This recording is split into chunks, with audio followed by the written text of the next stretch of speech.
Hello, welcome to Waypoint Survival. Today, I want to talk to you about the 1930s emergency kit from LL Bean. Stay tuned. The people that lived in the 1930s were a hardy lot of people. It was my grandfather's era. He was born in 1909, and a lot of amazing stories came out of that time of depression and struggle that today we look back on and we draw many life lessons from. One of the interesting things that we note from that era of our history here in the United States was that they were a people who were used to doing with very little. Sometimes when you look at our modern gear loadouts and all of the things that we pack into the backcountry, we're carrying a lot of weight that our forefathers, our ancestors, indeed my grandparents' generation, would probably have considered useless or just extraneous gear. This emergency kit from LL Bean is no exception. It doesn't really contain a whole lot of items. I found this listed in a 1930s LL Bean catalog. This is the catalog in which I discovered this emergency kit, and it is from the fall of 1935, and you can find the description of it and the picture on page 9. It took a lot of work to put this kit together. I did not purchase this whole. I searched the internet and found all of the components in various places. And so you can make one of these. You could make a modern kit, but if you want to do one similar to this, it's going to take you a little bit of legwork. The container it's in is by LL Bean. It is a vintage container, and it's 1 inch in diameter and 3 3/4 inches long. It has a screw cap lid. The first item listed are adhesive bandages.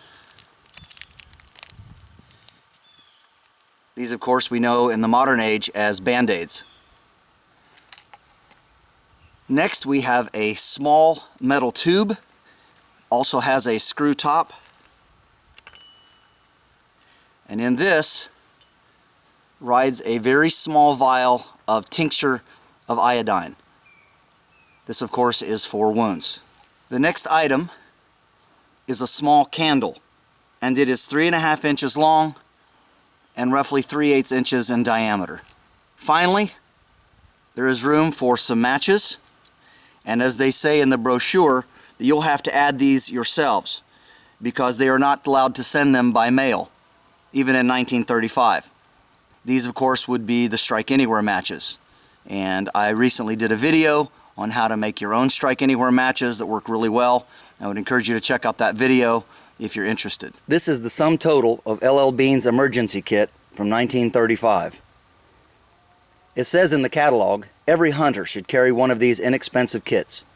The whole outfit weighs less than 2 ounces and occupies no more space than a jackknife. It goes on to give a personal vignette.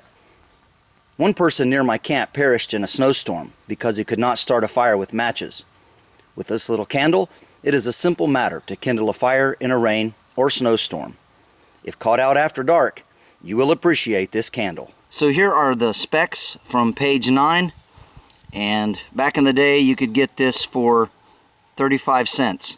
So to reiterate what I said in the opening of this video, I'm amazed at what my grandfather's generation thought constituted a proper emergency kit.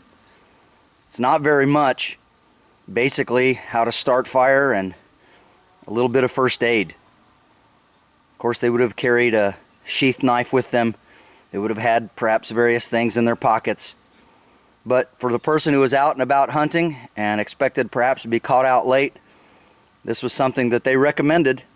And again, it's not a lot. I'm sure different hunters and outdoorsmen would have carried various items. But I do find it interesting that this is pretty much what they thought a person should carry in their pocket when in the outdoors. This is James Bender for Waypoint Survival. If you like this video, please give it a thumbs up. Also make sure and check out the links in the description box below, just under the More button. And while you're down there, you'll also find our waypointsurvival.com link. And this is where you can sign up to take survival and bushcraft classes here at our beautiful training facility in Southern Ohio. And if you haven't already done so, please subscribe to the channel. We'd really appreciate it. And when you do subscribe, make sure and press that bell button so that you can stay notified of all of our upcoming videos, and we'll talk to you next time.